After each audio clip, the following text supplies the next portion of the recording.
যক্ষিণীর লম্বা হাতগুলো রতনের গলার কাছে পৌঁছতেই রতন চিৎকার করে উঠল।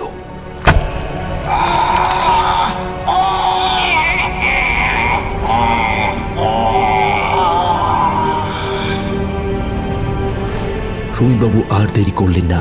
তৃষা আর পাপিয়াকে প্রায় টেনে সুড়ঙ্গের অন্য প্রান্তের ফাটল দিয়ে বের করে আনলেন। তারা যখন সেই গোপন পাতাল ঘর থেকে উপরে উঠে এলেন, পিছনে রতনবাবুর আর্তনাদ আর যক্ষিণী সেই পৈশাচিক অট্টহাসি পুরো অট্টালিকাকে কাঁপিয়ে দিচ্ছিল।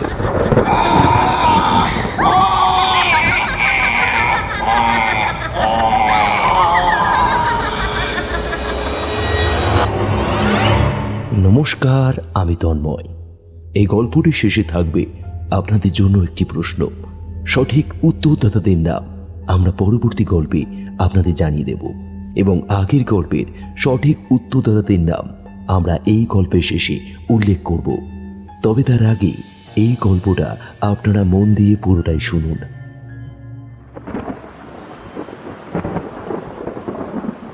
পলাশডাঙ্গার আকাশে আজ যেন প্রলয় নেমেছে। কালবৈশাখী ঝোড়ো হাওয়ায় শাল পিয়ালের জঙ্গলগুলো আজ হাড়ি পিছাড়ি খাচ্ছে, যেন কোনো অদৃশ্য দানব বনের গাছগুলোকে উপড়ে ফেলতে চাইছে। রাত তখন 12:20। পলাশডাঙ্গা থানায় টিমটিমে টেবিল ল্যাম্পের আলোয় এসআই সুমিতবাবু একটা পুরনো ডায়েরি পড়ছিলেন। উল্টো দিকের বেঞ্চে কনস্টেবল রতনবাবু বসে ঝিমোচ্ছেন। তার খাকি উর্দিটা বৃষ্টির স্যাঁতস্যাঁতে হাওয়ায় কেমন যেন কুঁচকে আছে। হঠাৎ থানার ভারী কাঠের দরজাটা সজোরে খুলে গেল।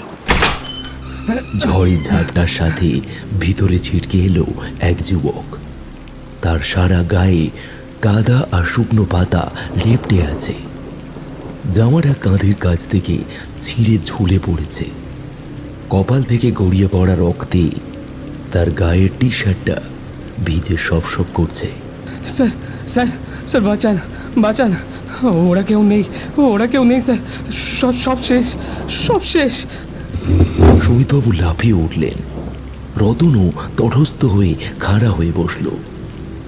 যুবকের চোখের মণি দুটো আতঙ্কে ঠিকরে বেরিয়ে আসতে চাইছে। শান্ত হন, আপনি শান্ত হন। রতনবাবু, এক গ্লাস জল দিন তো একে। আপনি কে, কোত্থেকে আসছেন এই দুর্যোগে? পাপাই কাঁপতে কাঁপতে জলের গ্লাসটা হাতে নিল। তার হাতে থেকে জল চলকে মেঝেতে পড়ল।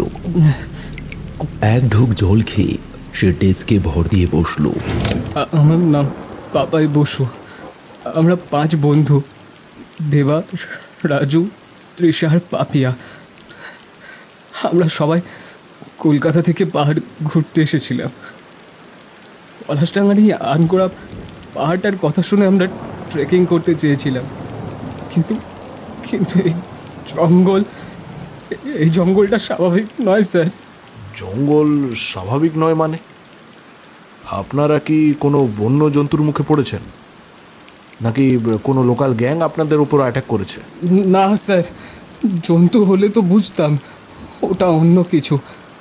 বিকেলে যখন আমরা পাহাড়ের উপরে চাতালে ছিলাম, তখন আচমকা আকাশ কালো করে এই ঝড় শুরু হলো। আমরা দিশাহারা হয়ে বনের ভিতরে পথ খুঁজছিলাম। খুঁজতে খুঁজতে ঘন জঙ্গলের আড়ালে একটা পুরনো অট্টালিকা দেখতে পেলাম।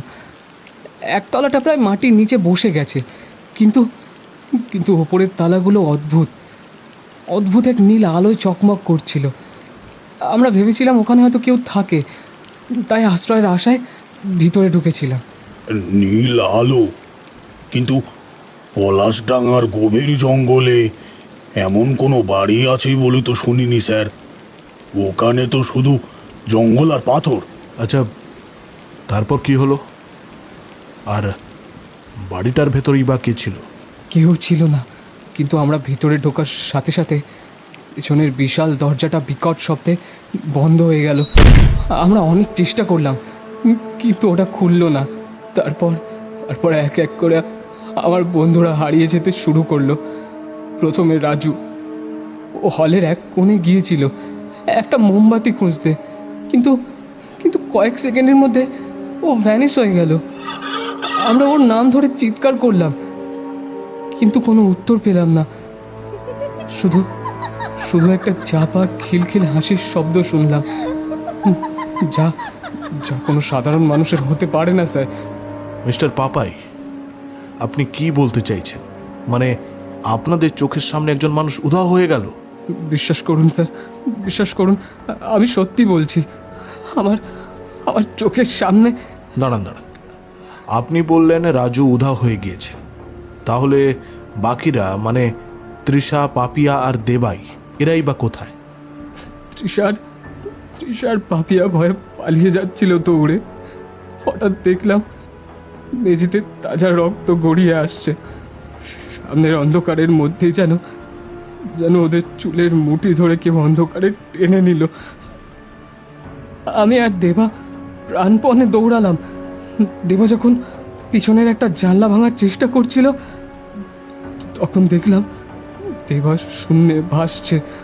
ওর পা দুটো মাটি থেকে 2 ফুট ওপরে, আর ওর গলাটা কেউ এমনভাবে টিপে ধরেছে যে ওর জিভটা পুরো বেরিয়ে আসছিল। আমি আমি কোনো মতে ওখান থেকে ঝাঁপ দিয়ে পালিয়ে এসেছি। সুমিতবাবু এবার সোজা হয়ে দাঁড়ালেন, তার মুখটা কঠিন। একটা জরুরি প্রশ্ন পাপাইবাবু, যে বাড়ি থেকে আপনার 4 বন্ধু বের হতে পারল না, সেখান থেকে আপনি একলা কিভাবে বেরিয়ে এলেন? আর যদি আপনি বেরিয়ে আসতে পারেন, তবে আপনি তাদের সাহায্য করার চেষ্টা করলেন না কেন? আমি জানি না স্যার, আমি জানি না আমি কিভাবে বেঁচে গেছি।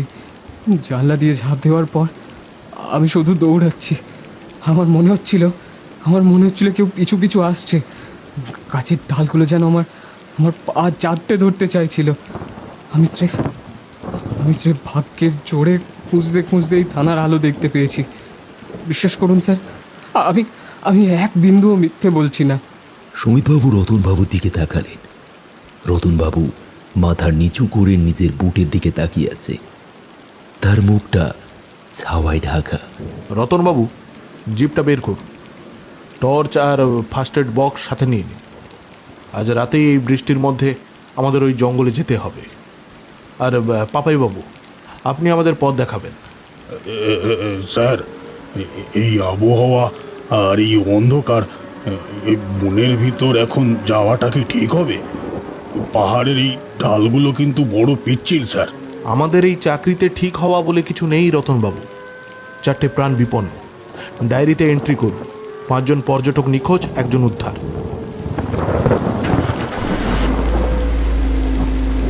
থানা থেকে জিপটা যখন কর্কর শব্দে স্টার্ট নিল, রতন একবার আর চোখে থানার বারান্দার দিকে তাকালো।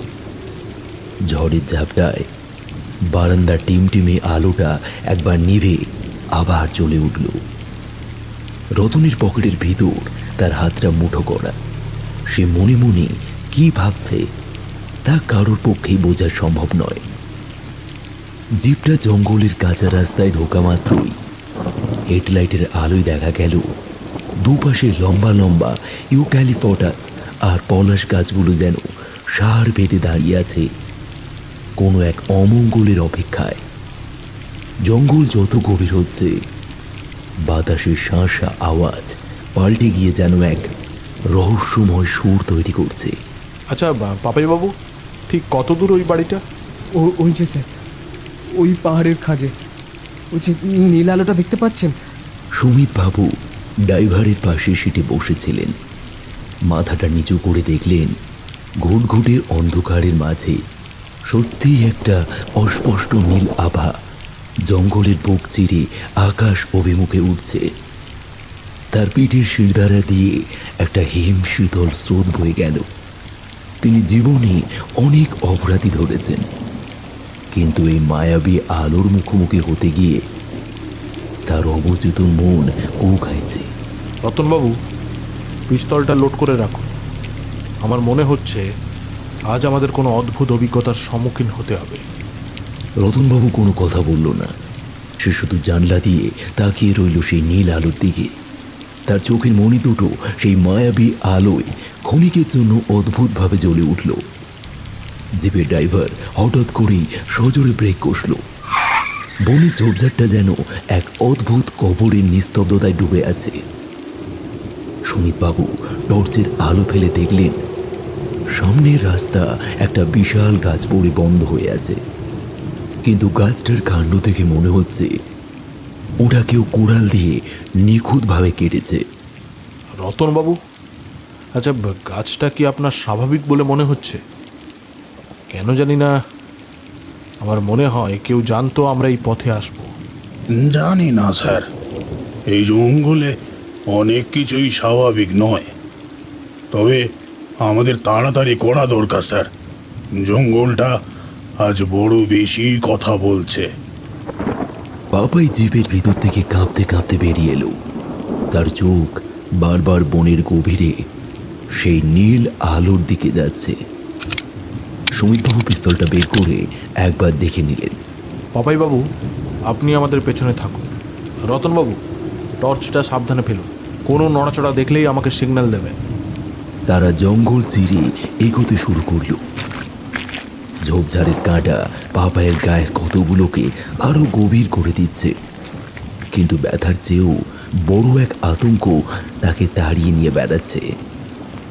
অবশেষে তারা সেই অট্টালিকার সামনে পৌঁছালেন।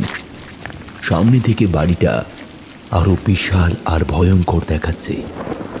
খসে পড়া পলেস্তারা আর লতাপাতার ভিড়ে জানলাগুলো দিয়ে নীল আলোটা তখনও ঠিকরে বেরোচ্ছে। এই জঙ্গলে এমন রাজকীয় বাড়ি থাকতে পারে তা বিশ্বাস করা কঠিন, অথচ বাইরের কোথাও কোনো রেকর্ডের নাম নেই। আচ্ছা রতনবাবু, গেটটা ঠেলুন তো। ভারী লোহার গেটটা কোনো আওয়াজ না করেই খুলে গেল। ভিতরে ঢুকতেই এক ভ্যাপসা পচা গন্ধের সাথে কস্তুরী বা চন্দনের একটা কড়া সুবাস মিলেমিশে নাকে ধাক্কা খেল। হলের মাঝখানে বিশাল এক গোল আয়না। সেই আয়নায় যখন সুমিতবাবুর টর্চের আলো পড়ল, তখন তিনি থমকে দাঁড়ালেন। আয়নায় তার পিছনে দাঁড়িয়ে থাকা রতন আর পাপায়ের প্রতিচ্ছবি দেখা যাচ্ছে, কিন্তু আয়নার ভিতরে তাদের ছায়াগুলো যেন একটু দেরিতে নড়াচড়া করছে। কেউ আছেন ভেতরে?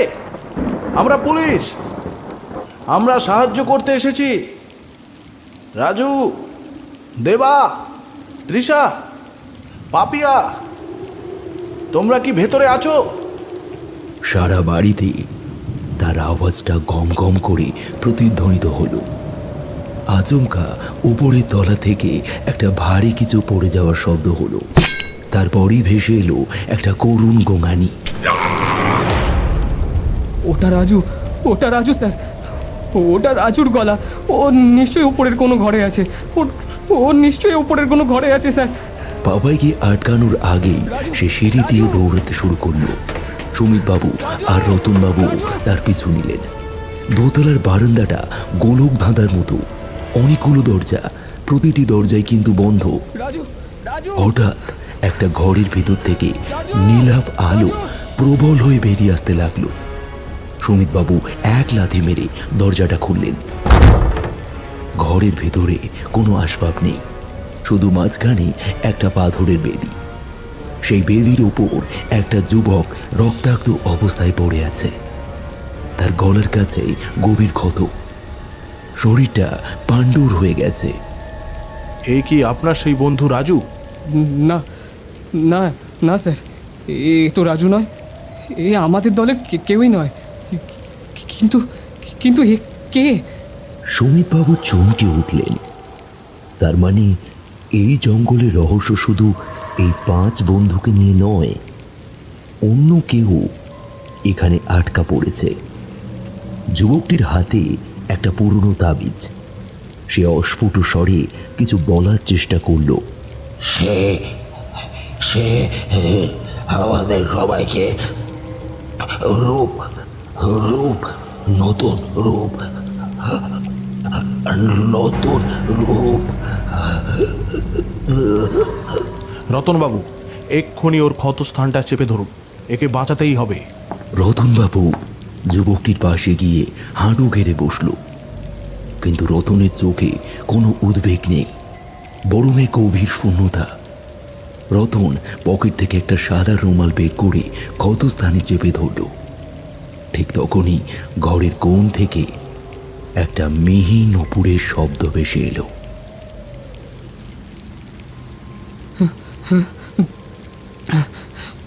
আবার সেই শব্দ স্যার। ও আসছে, ও আসছে, ও এভাবেই সবাইকে নিয়ে যায়। ও আসছে স্যার।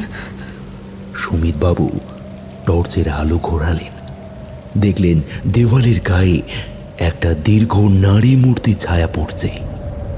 কিন্তু আশ্চর্যের বিষয় হলো ঘরের ভিতরে কোনো নারী নেই, শুধু একটা ছায়া দেওয়াল জুড়ে বড় হয়ে উঠছে।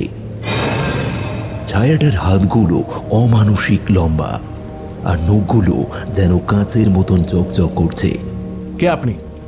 সামনে আসুন, সামনে আসুন বলছি। ছায়াটা কোনো উত্তর দিল না। হঠাৎ করেই ঘরের নীল আলোগুলো একসাথে নিভে গেল।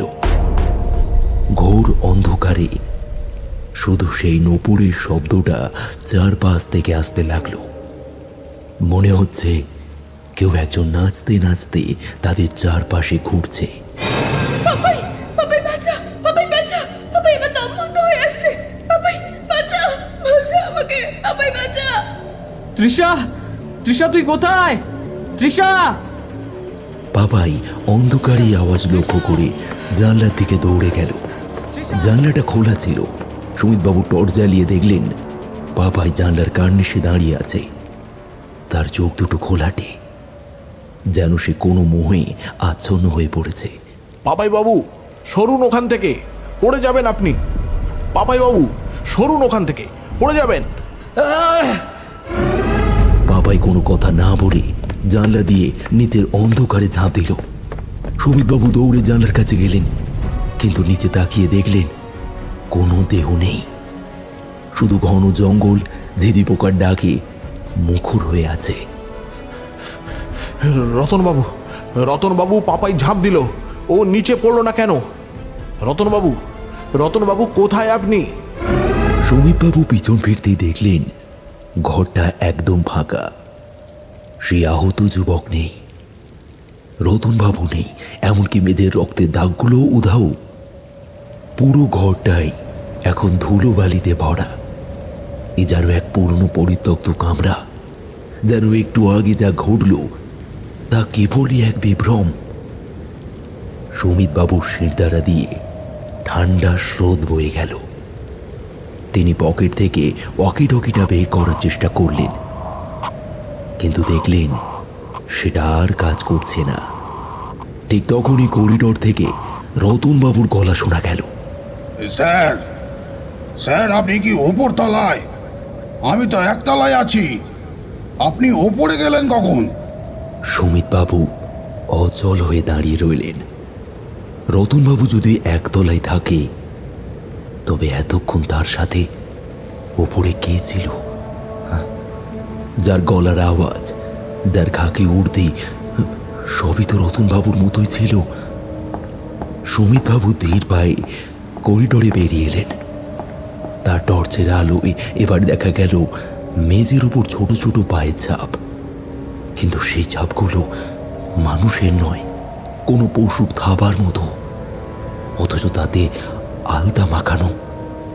সুমিতবাবু বিড়বিড় করে উঠলেন, এটা কি করে সম্ভব? জল জ্যান্ত একটা মানুষ হাওয়ায় মিলিয়ে গেল। না না না না, এটা কোনো মতে সম্ভব নয়, কোনো মতেই সম্ভব নয়। তিনি ঘর থেকে বেরিয়ে করিডোরে আসতেই দেখতে পেলেন কনস্টেবল রতন সিঁড়ির মুখে দাঁড়িয়ে আছে। তার হাতে সেই পুরনো আমলের টর্চ। মুখটা আতঙ্কে ফ্যাকাশে হয়ে আছে, সে যেন থরথর করে কাঁপছে। রতনবাবু, আপনি নিচে এলেন কখন? আমি তো আপনাকে উপরতলায় ওই আহত ছেলেটার ক্ষতস্থান চেপে ধরতে বললাম। আর পাপাই, ও তো জানলা দিয়ে ঝাঁপ দিল। তবে অবাক ব্যাপার, নিচে কিন্তু কোনো শব্দ পেলাম না। স্যার আমি নিচেই ছিলাম, কিন্তু কোনো শব্দ তো শুনতে পাইনি আমি। আর আমি ওপরে আসিনি স্যার, আমি তো এইমাত্র নিচতলা থেকে ওই সিঁড়ি দিয়ে ভয়ে ভয়ে উপরে আসছি। একা ওখানে নিচে দাঁড়িয়ে থাকতে পারছিলাম না স্যার, বড্ড ভয় করছিল। তা আপনি কার কথা বলছেন? পাপাই বাবু কি আপনার সাথে ওপরে এসেছিলেন? আমি তো জানতাম তিনি আপনার সাথেই নিচে আছেন। কি বলছেন কি রতনবাবু? আমি আর পাপাই বাবু তো দুজনে মিলে তো উপরে এলাম। আরে আপনিও তো আমাদের সাথেই ওই ঘরে ঢুকলেন। সেই রক্তাক্ত লোকটার ক্ষতস্থান আপনি নিজের রুমাল দিয়ে চেপে ধরলেন। এসব কি আমি মায়া দেখছি? ঈশ্বর জানেন স্যার আপনি কি দেখেছেন। আমি তো দরজার কাছেই আসিনি। আপনার কি শরীর খারাপ লাগছে স্যার?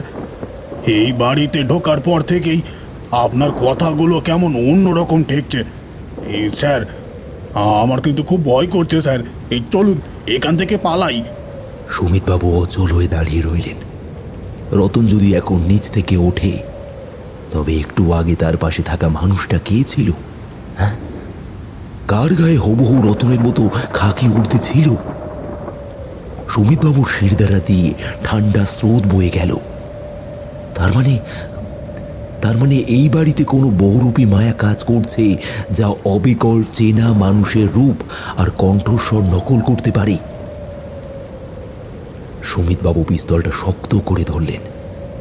এখন কাউকেই বিশ্বাস করা যাচ্ছে না। হঠাৎ মেঝের নিচ থেকে একটা চাপা গোঙানি শব্দ ভেসে এলো। মনে হলো কেউ মাটির গভীরের যন্ত্রণায় ছটফট করছে। সুমিতবাবু টর্চ ফেলে দেখলেন একটা আলগা কাঠের তক্তা। সেটা সরাতেই দেখা গেল একটা সরু অন্ধকারের মধ্যে সুড়ঙ্গ পথ, যা নিচে নেমে গেছে। রতনবাবু, পিস্তল রেডি রাখুন। নিচে কেউ আছে, সাবধান, আমাদের নামতে হবে। না স্যার, না না স্যার, নিচে যাবেন না স্যার, নিচে যাবেন না। ওটা জমের দুয়ার হতে পারে। আমরা বরং থানায় ফিরে গিয়ে বড় ফোর্স নিয়ে আসি স্যার। চলুন চলুন, ফিরে চলুন স্যার, ফিরে চলুন। সুমিতবাবু শুনলেন না। তিনি সুড়ঙ্গ দিয়ে নিচে নামলেন। রতন অনিচ্ছা সত্ত্বেও পিছনে পিছনে নামল। এটা একটা বিশাল পাতাল ঘর। দেওয়ালগুলো পাথরের তৈরি, আর সেখানে পুরনো আমলের মশালের মতো নীল আলো জ্বলছে। ঘরের এক কোণে তৃষা আর পাপিয়াকে দেখা গেল। তারা ভয়ে নীল হয়ে একে অপরকে জাপটে ধরে আছে। তাদের পায়ের কাছে পড়ে আছে দেবা। তার শরীরটা ফ্যাকাশে নীল, গলায় যেন কোনো জানোয়ার কামড় বসিয়েছে। আমাদেরকে বাঁচান স্যার, ওই ডানিটা দেবাকে শেষ করে দিল। আমাদের রক্ত চাই, আমাদের এই গর্তে ফেলে দিয়েছিল। আমাদেরকে বাঁচান স্যার, আমাদেরকে বাঁচান। ভয় নেই, ভয় নেই, আমরা এসে গেছি। শান্ত হন আপনারা, শান্ত হন। কিন্তু দেবা কোথায়? দেবা কোথায়? ও কি বেঁচে আছে? না স্যার, ও আর নিঃশ্বাস নিচ্ছে না। স্যার, আমাদের এখান থেকে নিয়ে চলুন, আমরা এই অন্ধকারের ভেতর আর থাকতে পারছি না। সুমিতবাবু তৃষা আর পাপিয়ার চোখের দিকে তাকালেন। তাদের চোখে মৃত্যু ভয় স্পষ্ট। তিনি ভাবছেন, এই মেয়েরা কিভাবে এই পাতাল ঘরে পৌঁছালো। তিনি এখন অবশ্য কাউকেই বিশ্বাস করতে পারছেন না। রতন পাশে দাঁড়িয়ে বিড়বিড় করে প্রার্থনা করছে সেই সময়। আপনারা এখানে এলেন কি করে? রাজু হঠাৎ করে উধাও হয়ে গেল স্যার। আমরা ভয়ে দৌড়চ্ছিলাম, হঠাৎ মেঝেটা সরে গেল আর আমরা এখানে পড়ে গেলাম। তারপর থেকে এই ঘরের ভেতর থেকে একটা খিলখিলে হাসি শুনছি। একটা ছায়া বারবার আমাদের পাশ দিয়ে চলে যাচ্ছে। ঠিক তখনই ঘরের কোণ থেকে সেই পরিচিতি পৈশাচিক হাসিটা শোনা গেল।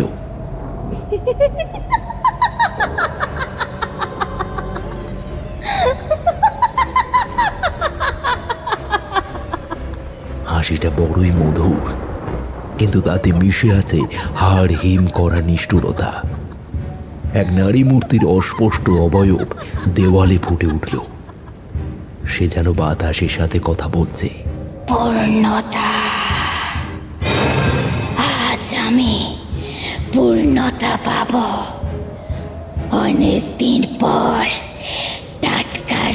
রক্ত এসেছে আমার প্রাসাদে। সুমিতবাবু ঝট করে রতনবাবু দিকে ফিরলেন। রতনবাবু তখন এক কোণে কুঁকড়ে বসে থরথর করে কাঁপছে। তার চোখে জল, সে যেন যক্ষিণীর ভয়ে পাথর হয়ে গেছে। স্যার, ও কি আমাদের সবাইকে মেরে ফেলবে? আমি বলেছিলাম না স্যার, আজ অমাবস্যা, আজ এই জঙ্গলে আসা আমাদের কিন্তু ঠিক হয়নি স্যার। ও ও আমাদের সবাইকে চিনে ফেলেছে। এখন কি হবে? ও আচমকা ঘরের মাঝখানে নীল আলো শিখাটা তীব্র হয়ে উঠল। সেই আলোর ভিতর থেকে ধীরে ধীরে এক নারী মূর্তি ফুটে উঠল। তার পরনে রক্তবর্ণ বেনারসি, সর্বাঙ্গে হিরে জৌরত, কিন্তু তার মুখটা কুয়াশার মতো ঝাপসা। কেবল চোখ দুটো হীরের মতন চলছে। যখনই তার হাতটা বাড়ালো, তার নখগুলো খুঁড়ের মতন ধারালো। সুমিতবাবু বন্দুক বের করে গুলি চালালেন সেই মূর্তির দিকে, কিন্তু গুলিগুলো মূর্তির শরীর ভেদ করে পাথরের দেওয়ালে গিয়ে ধাক্কা খেল। কোনো রক্ত বেরোলো না, কোনো চিৎকার হলো না। যখনই খিলখিল করে হাঁটতে শুরু করলো। লোহা দিয়ে আমাকে ছোঁয়া যায় না। আজ রূপ ফিরে পাওয়ার রাত। রক্ত চাই, আরো রক্ত চাই।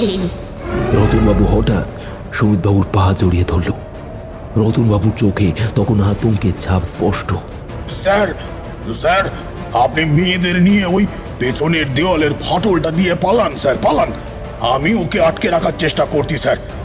আমি বুড়ো মানুষ, আমার জীবন গেলেও ক্ষতি নেই স্যার। আমি মরে গেলেও আপনারা থানায় খবরটা দেবেন স্যার। স্যার আপনি পালান স্যার, পালান, দয়া করে পালান। এখানে আর থাকবেন না, আমি দেখছি স্যার, আপনি যান। রতন পাগলের মতো একটা ভাঙা কাঠের টুকরো নিয়ে যক্ষিণীর দিকে দৌড়ে গেল, যেন সে নিজেকে বিসর্জন দিয়ে অফিসারকে বাঁচাতে চাইছে। যক্ষিণীর লম্বা হাতগুলো রতনের গলার কাছে পৌঁছতেই রতন চিৎকার করে উঠল।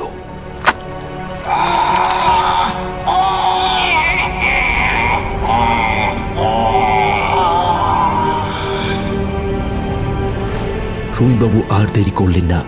তৃষা আর পাপিয়াকে প্রায় টেনে সুড়ঙ্গের অন্য প্রান্তের ফাটল দিয়ে বের করে আনলেন।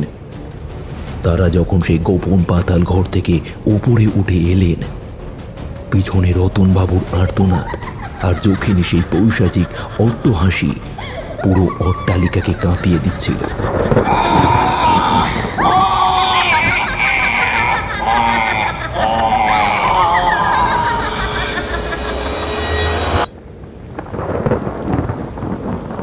সুমিতবাবু হলের প্রধান দরজার কাছে এসে পৌঁছালেন, কিন্তু সেখানে যা দেখলেন তাতে তার শরীরের রক্ত হিম হয়ে গেল। সেখানে একা দাঁড়িয়ে আছে পাপাই।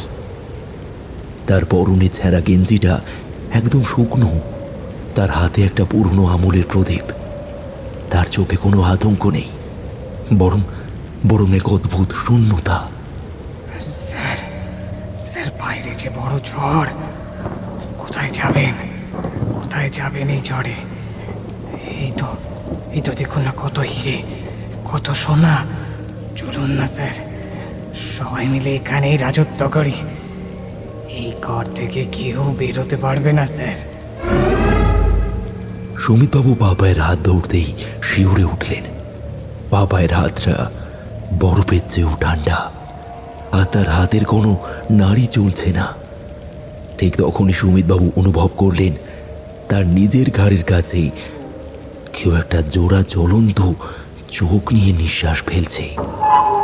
সুমিতবাবু পিছনে ফিরে কাউকে দেখতে পেলেন না, শুধু শুনলেন রতনবাবুর সেই আর্তনাদটা হঠাৎ থেমে গিয়ে একটা অদ্ভুত শান্ত গুঞ্জনে পরিণত হয়েছে।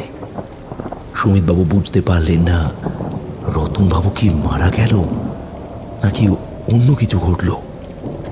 তিনি শুধু তৃষা আর পাপিয়াকে নিয়ে বৃষ্টির মধ্যে জঙ্গলের দিকে দৌড়াতে লাগলেন, কিন্তু জঙ্গলটা যেন পথ পাল্টে দিচ্ছে। তারা বারবার সেই অভিশপ্ত অট্টালিকার সামনেই ফিরে আসছিল।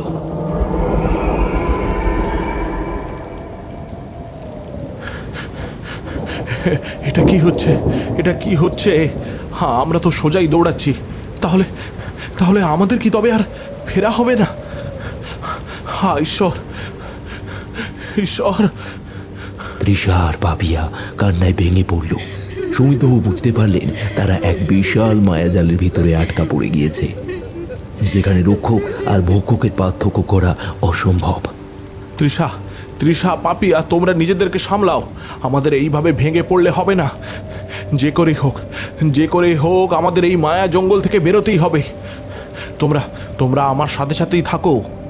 পলাশডাঙ্গার জঙ্গলে বৃষ্টির তাণ্ডব এখন অনেকটাই থিতিয়ে এসেছে, কিন্তু সেই জায়গায় দখল নিয়েছে এক কালচে ভারী কুয়াশা।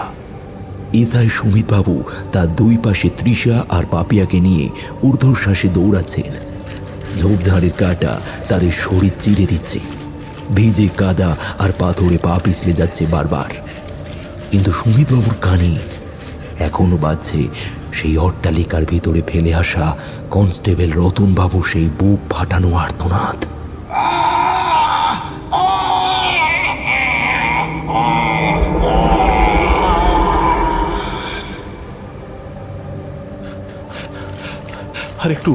আর একটু গেলেই আমাদের জিপটা পাওয়ার কথা। রতনবাবু আমাদের জন্য যা করলেন সেটা ভোলার নয়। নিজের জীবন বাজি রেখে তিনি আমাদের পথ করে দিলেন। আমি থানায় গিয়ে বড় ফোর্স নিয়ে ফিরবই। চলুন, তাড়াতাড়ি পা চালান, দৌড়ান। তৃষা আর পাপিয়া কোনো কথা বলার অবস্থায় নেই। তাদের চোখের মনি আতঙ্কে স্থির হয়ে গেছে। কিন্তু অদ্ভুত ব্যাপার হলো, প্রায় 15 মিনিট ধরে এক নাগারে দৌড়ানোর পরেও সুমিতবাবুর রাস্তার কোনো চিহ্ন খুঁজে পেলেন না। জঙ্গলটা যেন প্রতি মুহূর্তেই নিজের রূপ পাল্টাচ্ছে। যেন বড় অশ্বত্থ গাছটা একটু আগে ডানে ছিল, সেটা এখন আবার ওই বাঁয়ে দেখা যাচ্ছে। হঠাৎ সামনের কুয়াশা একটু পাতলা হতেই সুমিতবাবু থমকে দাঁড়ালেন। তার সারা শরীর হেম হয়ে গেল। সামনে আবার সেই জীর্ণ লোহার গেট, সেই লতা পাতায় ঢাকা অট্টালিকা। তারা ঘুরে ফিরে আবার সেই অভিশপ্ত বাড়ির সামনেই ফিরে এসেছে।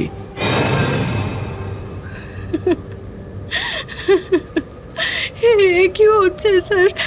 আমরা তো সোজা দৌড়াচ্ছিলাম, আমরা আবার এখানে কেন?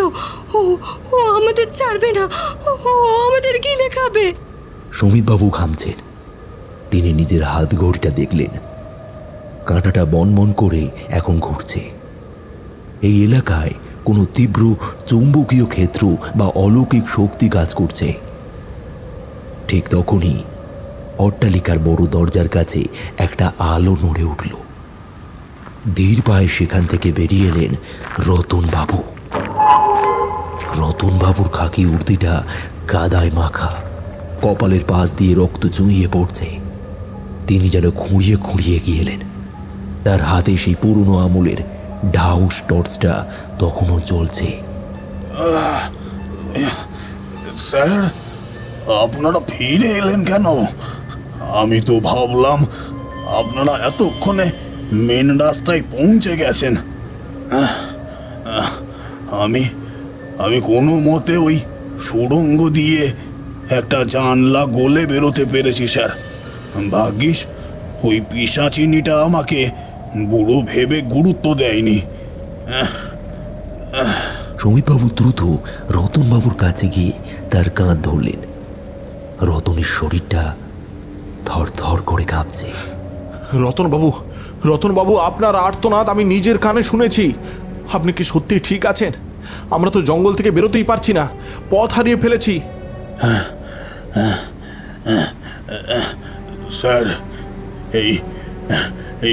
এই জঙ্গলটা আজ বড় বেশি বিভ্রান্ত করছে।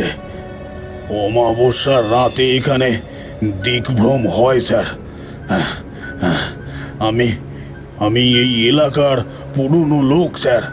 আমি জানি কেন এমন হচ্ছে। ওই অট্টালিকার নীল আলোটা আমাদের টেনে আনছে স্যার। আপনারা আমার পিছনে আসুন স্যার, পিছনে আসুন আমার। আমি বনের পিছনের দিকের একটা গোপন জঙ্গল পথ জানি। যেটা দিয়ে ওই সরাসরি ওই বড় পাথরের রাস্তাটা পাওয়া যায় স্যার। চলুন চলুন চলুন, আপনারা আমার সাথে সাথেই আসুন স্যার, চলুন। সুমিতবাবু দোটানায় পড়লেন না। এই পরিস্থিতিতে অভিজ্ঞ রতনবাবুই একমাত্র ভরসা। রতনবাবু আগে আগে পথ দেখাতে শুরু করলেন। ঝোপঝাড় সরিয়ে তারা বনের এমন জায়গায় এলেন যেখানে গাছগুলো বড্ড ঘন। হঠাৎ বনের নিস্তব্ধতা চিরে একটা খসখস শব্দ হলো। সুমিতবাবু তাড়াতাড়ি টর্চটা ফেলে দেখলেন, এ তো পাপাই। পাপাই একটা গাছের গড়িতে হেলান দিয়ে বসে আছে। তার জামা কাপড় ভেজা, মুখটা ফ্যাকাশে সাদা। সে যেন কথা বলার শক্তি হারিয়ে ফেলেছে। পাপাই বাবু, আপনি বেঁচে আছেন? আপনি তো জানলা দিয়ে ঝাঁপ দিলেন। পাপাই ধীরে ধীরে মাথা তুলল। তার চোখে এক বিচিত্র আতঙ্ক। সে রতনবাবুর দিকে আঙুল তুলে কিছু একটা বলার চেষ্টা করল, কিন্তু তার গলা দিয়ে শুধু একটা গোঁ গোঁ শব্দ বেরোলো। রতন দ্রুত পাপাইয়ের কাছে গিয়ে তার মাথায় হাত বুলিয়ে দিলেন।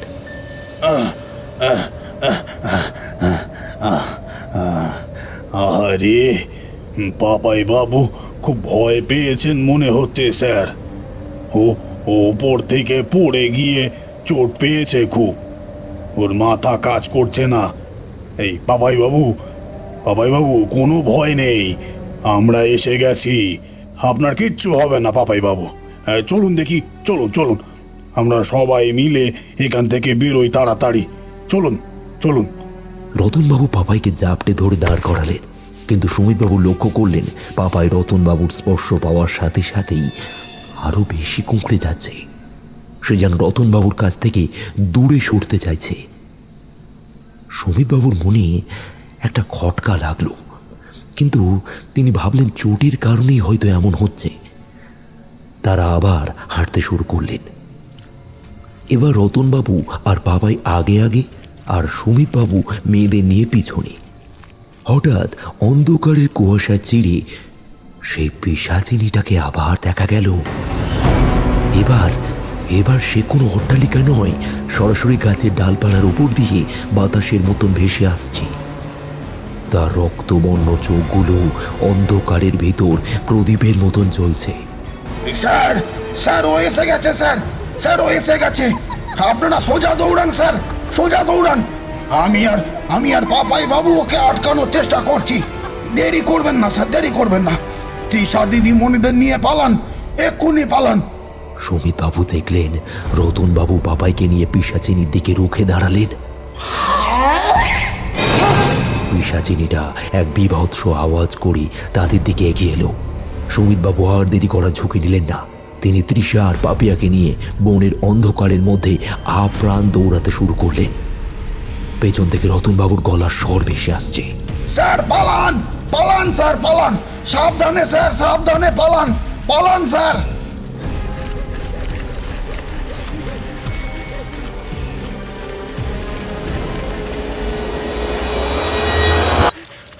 কিছুক্ষণ দৌড়ানোর পর সুমিতবাবু এবার থামলেন।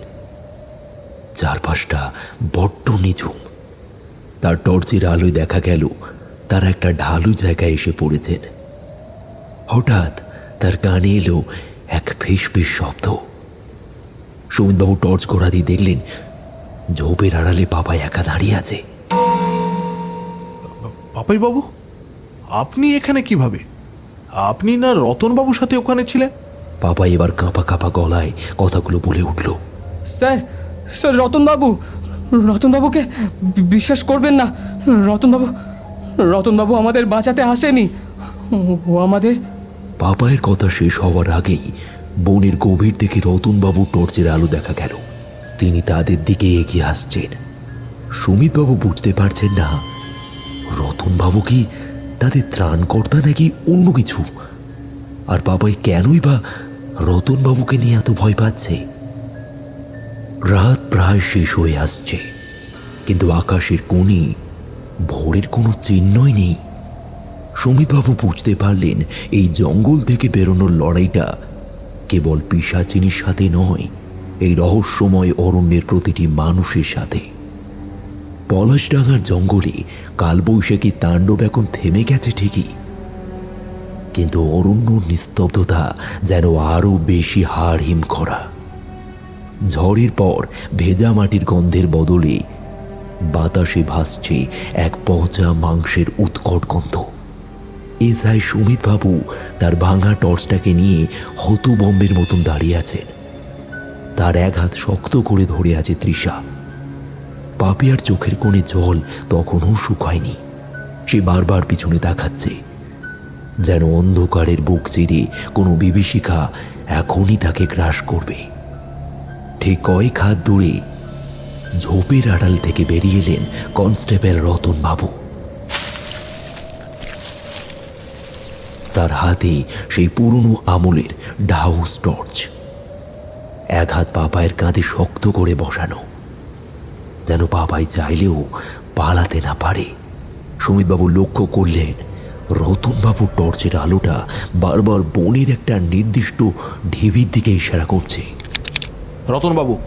রতনবাবু, আর এক পাও সামনে এগোবেন না। আমার আপনাকে কেমন যেন সন্দেহ হচ্ছে। আমার কেন যেন বারবার মনে হচ্ছে আপনি শুরু থেকেই সব জানতেন। আমি নিজের কানে আপনার আর্তনাদ শুনেছি। আপনার প্রত্যেকটা আচরণ কেমন যেন সন্দেহজনক ঠেকছে আমার কাছে। কিন্তু এখন দেখছি পাপাই নিজেও আপনার থেকে ছোঁয়া বাঁচিয়ে পিছিয়ে যাচ্ছে। পাপাই কি দেখেছে রতনবাবু? বলুন আমাকে, আপনি কি লুকিয়ে যাচ্ছেন আমার থেকে?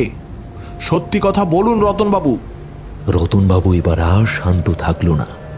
তার মুখে সেই অপরাধী ধরা পুলিশের চাউনি নিমেষে মিলিয়ে গিয়ে এক পৈশাচিক উন্মাদনা ফুটে উঠল। তিনি বাবাইকে এক ঝটকায় খাদের কিনারায় ফেলে দিলেন।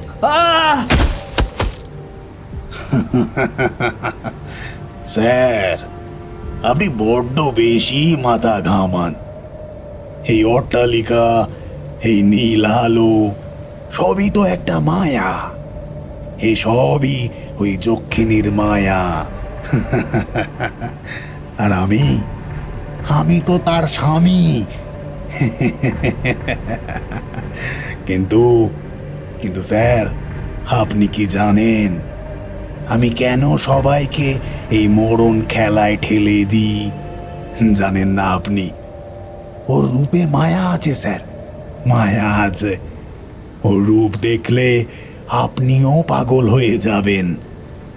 ওকে বাঁচিয়ে রাখার জন্যই তো এত কিছু করা। প্রতি বছর এই অমাবস্যায় ওর রক্ত লাগে, আর সেই রক্ত জোগাই আমি। না হলে ও আমাকেও মেরে ফেলবে। এই ছেলে মেয়েগুলো মেঘ না চাইতে জলের মতো সাপে বড় হলো আমার। নিজেরাই ফেঁসে গেল এই মরণ খেলায়। জানেন স্যার, ওই রাজু যখন হলের কোণে গিয়েছিল, তখন ওই পিশাচিনী ওকে সুরঙ্গে টেনে নিয়েছিল। আর দেবা যখন জানলা ভাঙার চেষ্টা করছিল, তখন ওই পিশাচিনী ওকে শেষ করেছে। আমি তো শুধু থানায় বসে অভিনয় করছিলাম, যাতে আপনারা নিজের পায়ে হেঁটেই মরণ ফাঁদে ঢোকেন। তার মানে আপনি জানতেন আপনার এলাকায় আসা পর্যটকদের ওই পিশাচিনীটা মেরে ফেলছে, আর আপনি পুলিশ হয়েও তাদের বাঁচাননি?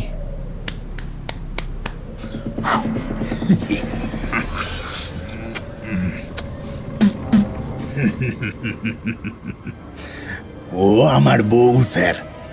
ওকে বাঁচিয়ে রাখার জন্য, ওর নতুন যৌবন ফিরিয়ে দেওয়ার জন্য আমাকেই কাজ করে যেতে হতো স্যার। আর এটা না করলে ও আমাকেই মেরে ফেলতো। আজ এই উর্দির আড়ালে আমি ওকে শান্ত রাখি। প্রতি বছর অমাবস্যার রাতে আমি ওর জন্য নতুন শিকার পাঠিয়ে দিই, আর বিনিময়ে ও আমাকে 1 বছরের জন্য নতুন আয়ু দান করে। আজ আপনাদের রক্তেও পূর্ণতা পাবে স্যার। আবার আমাকে একটা বছরও দেবে।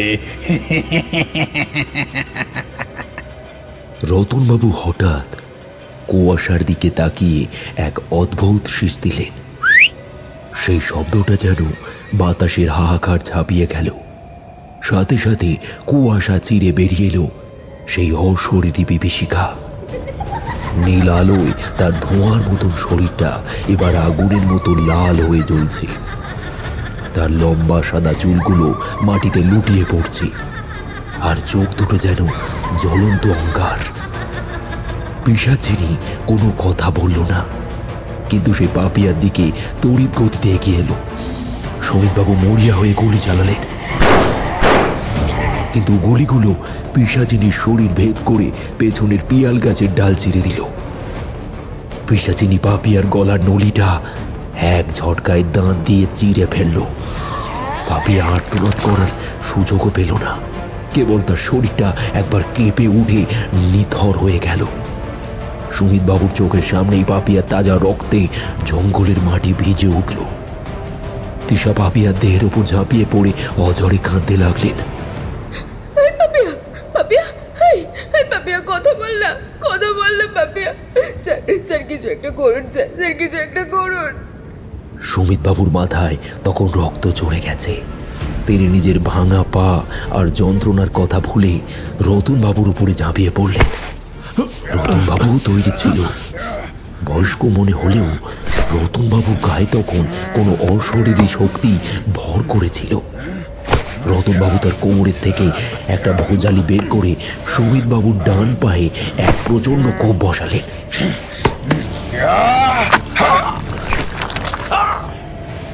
হাড়ের মটমট শব্দে বোঝা গেল সুমিতবাবুর পায়ের শিরা আর পেশি কেটে একাকার হয়ে গেছে। সুমিতবাবু যন্ত্রণায় চিৎকার করে মাটিতে লুটিয়ে পড়লেন। রতনবাবু সুমিতবাবুর বুকের ওপর চড়ে বসলেন এবং ভোজালিটা তার গলার ওপর নামাতে গেলেন, কিন্তু তার আগেই তিনি বললেন, স্যার, আপনি তো পুলিশ অফিসার। আপনার সাহসের রক্ত খেলে আমার বউ আবার মানুষ হয়ে ফিরে আসবে। নিজের প্রাণ বাঁচাতে আমি সবাইকে মারতে পারি স্যার। আপনি কি ভেবেছিলেন এই বুড়ো রতনকে কেউ ধরবে? হ্যাঁ, থানায় বসে দিনের পর দিন আমি সবাইকে এই কবরে পাঠানোর ব্যবস্থা করতাম। আমি রতন যখন ভোজালিটা নামাতে যাচ্ছেন ঠিক সেই মুহূর্তে অন্ধকার থেকে এক কালান্তক জমের মতন উদয় হলো পাপাই। পাপাই এতক্ষণ পাথর হয়ে দাঁড়িয়ে দেখছিল রতনবাবুর পৈশাচিক রূপটা। তিনি যখন নিজের বাঁচার টানে সুমিতবাবুর প্রাণ নিতে মত্ত, সেই সময় পাপাই পিছন থেকে এক বিশাল ভারী পাথর নিয়ে রতনবাবুর মাথায় সজোরে আছড়ে ফেলল।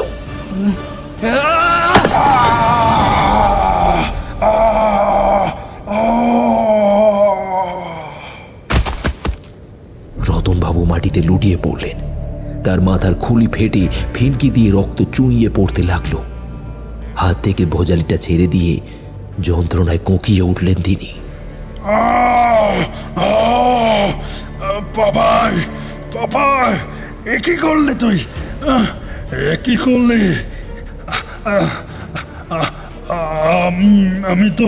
আমি তো তোকে। শয়তান, তুই আমার বন্ধুদের মৃত্যুর জন্য দায়ী। দেবা আর রাজুকে তুই পিশাচের মুখে ঠেলে দিয়েছিস, আর তুই পুলিশ হয়ে বড় বড় কথা বলছিস। তোকে আজ আমি ছাড়বো না। নিজের প্রাণের মায়ায় তুই সবাইকে মারছিস। আজ তোর নিজের প্রাণই আমি কেড়ে নেব। পাপাই রতনবাবুর ভোজালিটা মাটি থেকে কুড়িয়ে নিল।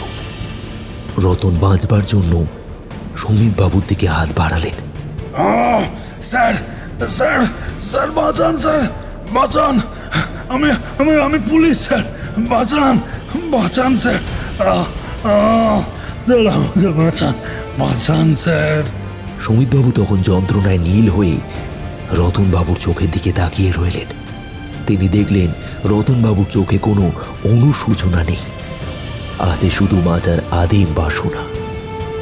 সুমিতবাবু ঘৃণা ভরে চোখ বন্ধ করে নিলেন। পাপাই রতনবাবুর ভোজালিটা দিয়ে তার বুকের উপর একের পর এক কোপ বসাতে লাগলো।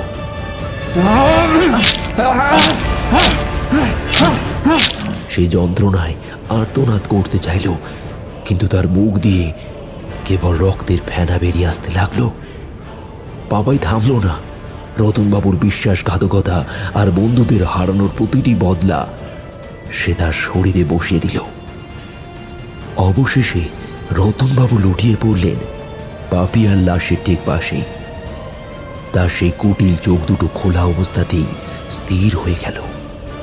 রতনবাবুর মারা যাওয়ার সাথে সাথেই সেই পিশাচিনীটা এক অদ্ভুত মরণ চিৎকার করে উঠল।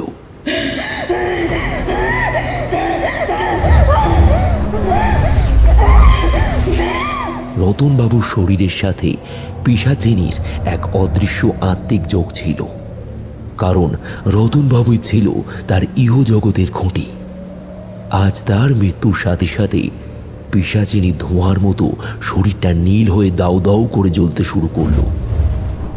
অভিশপ্ত স্বামী আর স্ত্রীর এই বিষাক্ত মৈত্রী আগুনের শিখায় শেষ হয়ে গেল। পিশাচিনী এক ভয়ঙ্কর ধোঁয়ায় পরিবর্তিত হয়ে বাতাসে মিলিয়ে গেল।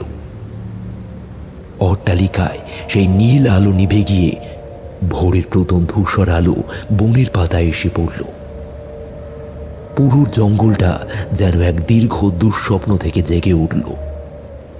তৃষা আর পাপাই সুমিতবাবুকে কাঁধে ভর দিয়ে বনের বাইরে নিয়ে এলেন। সুমিতবাবুর ডান পাটা হাঁটুর নিচ থেকে প্রায় আলাদা হয়ে ঝুলে আছে। অসহ্য যন্ত্রণায় তিনি মাঝে মাঝেই জ্ঞান হারাচ্ছেন। তৃষা পাপিয়ার ওড়না ছিঁড়ে সুমিতবাবুর পাটা শক্ত করে বেঁধে রক্ত থামানোর চেষ্টা করল।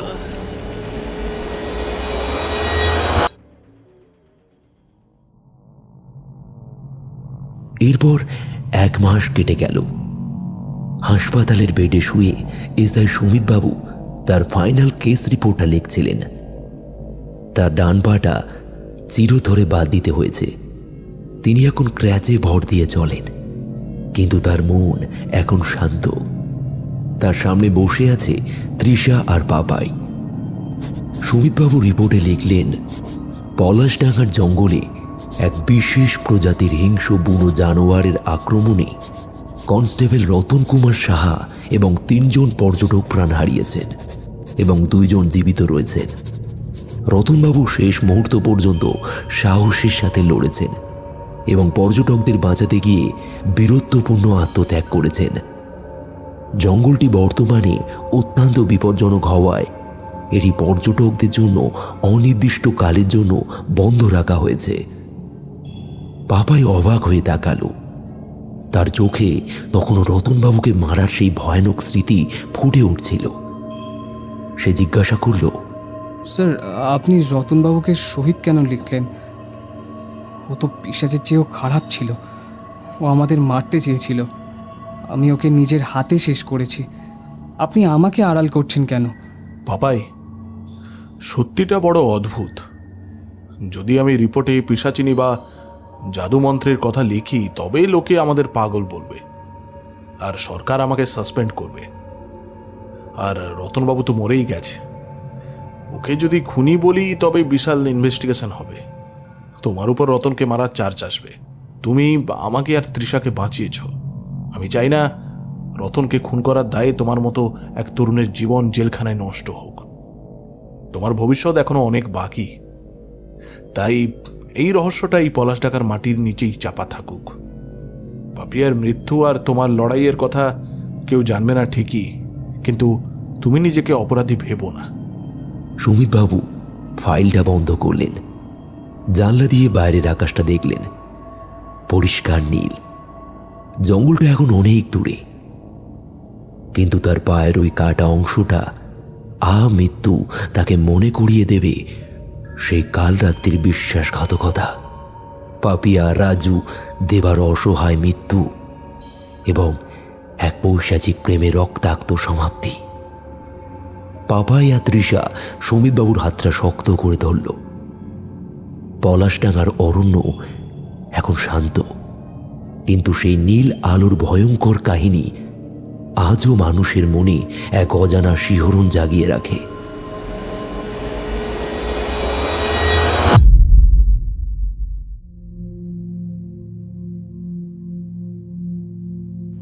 আজ আপনাদের জন্য যে প্রশ্নটি রয়েছে সেটি হল, পিশাচিনীর স্বামীর নাম কি ছিল? সঠিক উত্তরদাতাদের নাম আমরা পরবর্তী গল্পে উল্লেখ করব। তবে যারা উত্তর দেবেন তারা কোথায় থেকে আমাদের গল্প শুনছেন এবং আপনাদের নাম সেটা কমেন্টে নিশ্চয়ই লিখবেন। অনেকে লিখছেন না, তাই দয়া করে নামটা লিখবেন। ঝড়ের রাতে শ্মশানবাড়ি গল্পে যারা সঠিক উত্তর দিয়েছে তাদের নাম: মহেশতলা চাকমির থেকে বলেছে রিনা বাজার। রাজ হালদার সঠিক উত্তর দিয়েছে। লালটু মল্লিক সঠিক উত্তর দিয়েছে। গড়িয়া থেকে বলেছে প্রসেনজিৎ পাল। সমীর মালিক সঠিক উত্তর দিয়েছে, কিন্তু তিনি কোথায় থেকে আমাদের গল্পটি শুনছেন তা বলেননি। দক্ষিণ 24 পরগনা চণ্ডীপুর থেকে বলেছে রাজকুমার পাত্র। শান্তিপুর থেকে বলেছে সৌরভ দেবনাথ। কলকাতার আমতা থেকে বলেছে সুরজিৎ ও তনুজা। দমদম ক্যান্টনমেন্ট কালপাড় থেকে বলেছে সৌমেন ও গৌরব। ঠাকুরপুকুর থেকে বলেছে বাবু মিত্র। হরিপাল থেকে বলেছে রাহুল। মুর্শিদাবাদ বহরমপুর থেকে বলেছে হিরণ সরকার। উত্তর 24 পরগনা খড়মপুর থেকে বলেছে মুন্না সাহাজি। মুম্বাই থেকে বলেছে শাইমিনা খাতুন। মহারাষ্ট্র থেকে বলেছে বিশ্বজিৎ বর্মন ও তার স্ত্রী শিপ্রা বর্মন এবং তার মায়ের নাম অনুবালা বর্মন এবং তার দেশের বাড়ি কোচবিহার মাথাভাঙা। পূর্ব বর্ধমান থেকে বলেছে আশিস। দক্ষিণ 24 পরগনা ভাঙড় গঙ্গাপুর কলকাতা লেদার কমপ্লেক্স থেকে বলেছে হেমন্ত মণ্ডল ও তার ছেলে সার্থক মণ্ডল ও তার স্ত্রী সুষমা মণ্ডল এবং তার বোনের নাম বেলপতি মণ্ডল। পূর্ব মেদিনীপুর জেলা নন্দীপুর গ্রাম থেকে বলেছে আখতার খান। বাড়াইপুর জেলের কাছ থেকে বলেছে শঙ্কর মণ্ডল ও তার মেয়ের নাম পূজা মণ্ডল ও তার স্ত্রীর নাম টুম্পা মণ্ডল ও তার বাবা মায়ের নাম দীপক মণ্ডল ও বন্দনা মণ্ডল। বাংলাদেশ নরন্দিবাজার জামালপুর ময়মনসিংহ থেকে বলেছে শেখ ফরিদ আহমেদ এবং তার মেয়ে নুসরাত আহমেদ ফারিয়া। দীপক মণ্ডল সঠিক উত্তর দিয়েছে। সাকরাইল মানিকপুর থেকে বলেছে মারুফ মোল্লা। দেবাশিস মণ্ডল সঠিক উত্তর দিয়েছে। শুভ মণ্ডল সঠিক উত্তর দিয়েছে। সুমন হালদার সঠিক উত্তর দিয়েছে। বাসুদেব মণ্ডল সঠিক উত্তর দিয়েছে, কিন্তু তিনি কোথায় থেকে আমাদের গল্পটি শুনছেন তা বলেননি। আপনাদের কাছে বারবার অনুরোধ, আপনারা কোথায় থেকে আমাদের গল্পটি শুনছেন তা অবশ্যই কমেন্টে লিখবেন। যারা যারা উত্তর দিয়েছেন তাদেরকে অসংখ্য ধন্যবাদ। সঠিক উত্তরটি হলো আহানা।